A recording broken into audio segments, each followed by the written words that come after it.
সে যাই হোক না কেন, বিয়ে যখন ঠিক হয়েই আছে, তাছাড়া এরকম সব দুর্যোগ যখন হচ্ছে তখন আর বিয়েটা ফেলে রাখার কোনো মানে হয় না। আপনারা যে দিন বলছেন সেই দিনই বিয়েটা হবে। আমাদের শুধু একটাই আক্ষেপ, এখন তো আমার একটাই মাত্র ছেলে, তার বিয়েটা ঠিক যেভাবে চেয়েছিলাম সেইভাবে দিয়ে উঠতে পারলাম না। আপনি তো আমাদের অবস্থাটা জানেনই। আচ্ছা, একটা কাজ করলে হয় না? আমরা একেবারেই একটাই অনুষ্ঠান করি না? দেখুন, আমাদেরও তো কিছু আত্মীয় স্বজন আছে, তারপর গ্রামের লোকজন রয়েছে, ওরা সবাই তো শহরে আসতে পারবে না। আর তাছাড়া বিয়ে হয়ে যখন দিঠি আমাদের বাড়িতে যাবে তখন কিছু লোককে তো খাওয়াতে হবে। ও সব নিয়ে আপনারা ভাববেন না, আমাদের যা আছে তা দিয়ে আমাদের চলে যাবে, কোনো অসুবিধা হবে না, আপনারা ভাববেন না। ঠিক আছে ঠিক আছে, কোনো অসুবিধা নেই, যেটা আপনারা ঠিক মনে করেন। বলছি যে মা হিসেবে না আমার কয়েকটা কথা একটু আপনাদের বলা দরকার বলে আমি মনে করি। দেখুন, আমার মেয়ে চিরকাল পড়াশোনা নিয়ে থেকেছে, ও তো পড়াশোনায় খুব ভালো ছিল। তো আমি না, মানে দোষটা আমারই বলতে পারেন, আমি ওকে কোনোদিন বাড়ির কোনো কাজ করতে দেইনি, কিছু শেখাইও নি সেরকম ভাবে। তাই বলছিলাম যে মানে বিয়ের আগে একরকম হয় আর বিয়ের পরে তো একটু অন্যরকম হয়। মানে বিয়ের পরে তো একটু হলেও দায় দায়িত্ব নিতে হয়। আপনাদের বাড়িতে আপনার বড় বৌমা সংসারের সব দায়িত্ব নেয়, মানে অনেকটাই ও নেয়, অনেক কিছু ও পারেও করতে। সে তুলনায় আমার মেয়ে তো মানে ও যদি মনে করে যে ও কোনো দায়িত্বই নেবে না, মানে যেটুকুনি পারে ও শুধু ওর চেম্বার নিয়ে থাকবে, সেটা কিন্তু ঠিক হবে না। মা হিসেবে আমি কিন্তু সেটা কোনোদিনই মেনে নেব না। আপনি তো শাশুড়ি মা, আপনি ঠিক করবেন ওর কি করা উচিত কি করা উচিত না, আমি কিভাবে চলা উচিত আপনাদের সংসারে। দেখুন, সংসারের তো একটা ভারসাম্য থাকে, সেটা মেনেই কিন্তু সকলের চলা উচিত। তাই বিয়ের পরে আপনি যেটা বলবেন সেটাই যেন ও করে। আপনার যদি কখনো মনে হয় যে দিঠির জন্যে, আমার মেয়ের জন্যে আপনার সংসারের ভারসাম্য নষ্ট হচ্ছে, আপনি কিন্তু দিঠিকে অবশ্যই বলবেন, বলতে কোনো রকম দ্বিধা করবেন না। তাতেও অসন্তুষ্ট হলেও আপনি প্লিজ আপনার কথাটা বলবেন। আরেকটা জিনিস আমি চাই, রোহিতও চায়, যে ও যেভাবেই হোক সবার সাথে আপনাদের বাড়িতে মিলেমিশে থাকুক, একসাথে থাকুক। ও যেন কখনো আলাদা হয়ে যাওয়ার কথা না ভাবে। ও তো জেনে শুনেই মাধবপুরে বিয়ে ঠিক করেছে, তাই বলছিলাম যে ও যেরকম ভাবে প্র্যাকটিস করছে ও কলকাতায় চাকরি পেতেই পারে। যদি ও কলকাতায় চাকরির কথা ভাবে, ও যেন মাথা থেকে এটা না বের করে দেয় যে মাধবপুরের সবাইকে ও ভুলে যাবে। ও যেখানেই থাকুক ওকে কিন্তু মাধবপুরের সবাইকে নিয়েই চলতে হবে। আপনি সত্যি দুর্লভ, সে যে যাই বলুক না কেন। আর ঠিক এই জন্য আমি আপনাকে অসম্ভব সম্মান করি। আর আপনার মেয়ে দিঠি আপনার পুরোটা না পেলেও খানিকটা তো পেয়েছে। দিঠি আমাদের জন্য কম কিছু করেনি, সে ঋণ কখনো শোধ হবার নয়। দিঠিকে যতটুকু চিনেছি ও আমাদের ছেড়ে থাকবে না, ভালোবাসে। আর ছোটু আমাদের ছেড়ে থাকতেই পারবে না।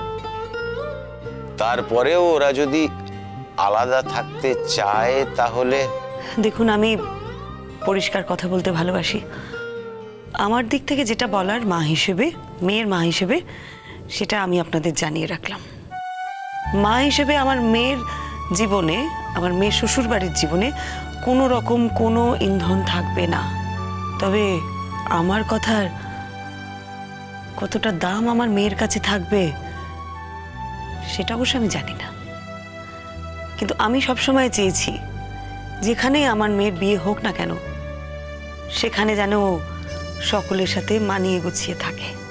হ্যাঁ হ্যাঁ, আপনার মেয়ের মানিয়ে নেওয়ার ক্ষমতা অপরিসীম। দেখুন, ও প্রথম প্রথম যখন মাধবপুরে আমাদের বাড়িতে থাকতে যায়, ও তখন থেকেই মানিয়ে নেবার চেষ্টা করেছে। ও যেভাবে বড় হয়েছে তেমন কোনো হাবভাব আমরা কখনো ওর মধ্যে দেখিনি। আর এখনো খুব সাধারণভাবেই থাকে। খুশি হলাম জেনে। আমার সাথে ওর সব ব্যাপারে মেলে না। ও আমার অনেক কিছু পছন্দও করে না, কিন্তু ও যে সংসারে যাবে, সেই সংসারের প্রত্যেকটা মানুষকে ও যে আপন করে নিতে পেরেছে, তাদের একটা ভরসার জায়গা হয়ে উঠতে পেরেছে, এটা শুনে আমি আমার মেয়ের জন্যে সত্যি গর্বিত বোধ করছি। আপনাদের ছেলেটিকেও আমাদের ভারী পছন্দ, খুব ভালো ছেলে। তবে ওকে আমি একটা অফার দিয়েছিলাম। আমি ওকে বলেছিলাম যে আমি যদি কোনো রকমভাবে ওকে সাহায্য করতে পারি ও নিজের পায়ে দাঁড়ানো পর্যন্ত, তারপর দাঁড়িয়ে গেলে ও না হয়। কিন্তু ও আমার সাহায্য নিতে অস্বীকার করে। দেখুন, আপনারা তো আছেনই, আপনারা কখনো ও সমস্যায় পড়লে আপনারা পাশে থাকবেন এ আমি জানি, কিন্তু এখনো স্ট্রাগল করার সময়। ওকে স্ট্রাগল করতে দিন। স্ট্রাগল করার আগেই যদি সবকিছু পেয়ে যায় না, তাহলে এই লড়াই করার, যুদ্ধ করার ইচ্ছেটাই শেষ হয়ে যায়। আপনারা প্লিজ বাধা দেবেন না। দেখুন, আমি বিশ্বাস করি স্ট্রাগল না করলে কেউ বড় হয় না। ছোটু তো একটা চাকরির পরীক্ষা দিয়েছে, কিন্তু তার ফল এখনো বেরোয়নি। রোজই বলছে বেরোবে, আজ বেরোবে, কাল বেরোবে। আর তাছাড়া দিঠি মায়েরও তো খুব চাকরির ইচ্ছে। আমাদের একবার যদি ছোটু চাকরিটা পেয়ে যায়, তাহলে সব দিক থেকে আমরা নিশ্চিন্ত হয়ে যাব। কিন্তু ছোটু আবার বড়সড় চাকরির পরীক্ষা দিয়েছে। বলছে তো এবারে চাকরির পরীক্ষাতে ফল ভালো হবে না, কারণ সেভাবে ভালো লেখাপড়া হয়নি। দেখুন, আমাদের ঘরে কি সেসব চলে বলুন? তার মধ্যে লেখাপড়ার সঙ্গে কতদিন যোগাযোগ নেই। কার ঘরে যে কি হয় কে বলতে পারে। দেখুন, আমার মনে হয় মানুষের যদি অর্জুনের পাখির চোখের মতো লক্ষ্য স্থির হয় না, তাহলে মানুষ যে কোনো কাজই হাসিল করতে পারে। আমাকেই দেখুন না, কি ছিল আমার, কিচ্ছু ছিল না। অত্যন্ত সাধারণ ঘরের ছেলে, বাবা মা ছোটবেলাতেই মারা যায়। আর শুধুমাত্র অদম্য জেদ আর অপরিসীম পরিশ্রমের উপর ভর করে যেটুকু করেছি, আর তো কিছু ছিল না। আপনার ছেলের মধ্যে আমি না নিজের একটা ছায়া দেখতে পাই। আপনি দেখবেন, ও লড়াকু ছেলে, জেদি ছেলে, ও ঠিক কিছু না কিছু হাসিল করবে। আর তাছাড়া দিঠিমা তোর পাশে আছে, কিছুদিন দিঠিমা চালিয়ে নিতে পারবে। রোহিত আঙ্কেল, আমাদের কিন্তু কাল থেকে উঠে পড়ে লেগে পড়তে হবে, আর হাতে এক ফোঁটা সময় নেই। আমি অঙ্কিতাদিকেও ডেকে নেব। তাই তো বলছি, সকাল সকাল শপিং টপিং শুরু করে দাও। আর কি কি আচার অনুষ্ঠান আছে আপনারা আমাদের জানাবেন, আমরা সেগুলো সম্পূর্ণ করে দেব। হাতে কিন্তু সময় একদম নেই। আমাদের আজকে অনেক দূর যেতে হবে, আপনারা একটু ওঠার অনুমতি দিন। কিছু খাবেন না? কিছু না খেয়ে চলে যাবেন? আসলে ট্রেনে উঠলেই ওর বমি পায়। ও, এক যাত্রায় কি করে পৃথক ফল হয় বলুন তো? না না না না, ঠিক আছে ঠিক আছে, আমি জোর করব না।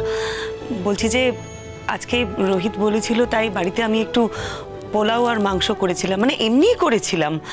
তো আমি যদি সকলের জন্য একটু প্যাক করে দিই, কিছু মনে করবেন না তো? মানে রাগ করবেন না তো? না না, রাগ করবো কেন? আসলে আপনি সবার কথা ভাবেন, সবার কথা মনে রাখেন। আপনাকে না যত দেখি তত অবাক হয়ে যাই। দিঠিকে বলেছিলাম যে, দিঠিমা, তোমার জীবনের সবচেয়ে বড় অ্যাসেট তোমার মা। আমি একটু প্যাক করে নিয়ে আসছি। দিঠি, তুমি টিফিন বাটিটা গাড়িতে তুলে দেবে। হ্যাঁ, আমি আসছি রোহিত। অদিতি মা। হ্যাঁ কাকু। মারে মা, এবার আমরা আসি। একেবারে আমার ঘরের বউ হয়ে যখন যাবে তোমার সঙ্গে তখনই দেখা হবে। কেন আন্টি, বিয়ের দিন তুমি আসবে না? ছেলের মাকে তো বিয়ে দেখতে নেই। দেখো তোমার ছোটু তোমাকে ছাড়ে কি না। ছোটুর কথা বাদ দাও তো, ও বললেই হলো নাকি? বলছি যে এ নাও, আমি প্যাক করে দিয়েছি। দিঠি, এটা গাড়িতে তুলে দাও। হ্যাঁ খাবেন? হ্যাঁ হ্যাঁ নিশ্চয়। আচ্ছা, আসি, নমস্কার। হ্যাঁ নমস্কার। আসি। সাবধানে, সাবধানে যাও। এসো।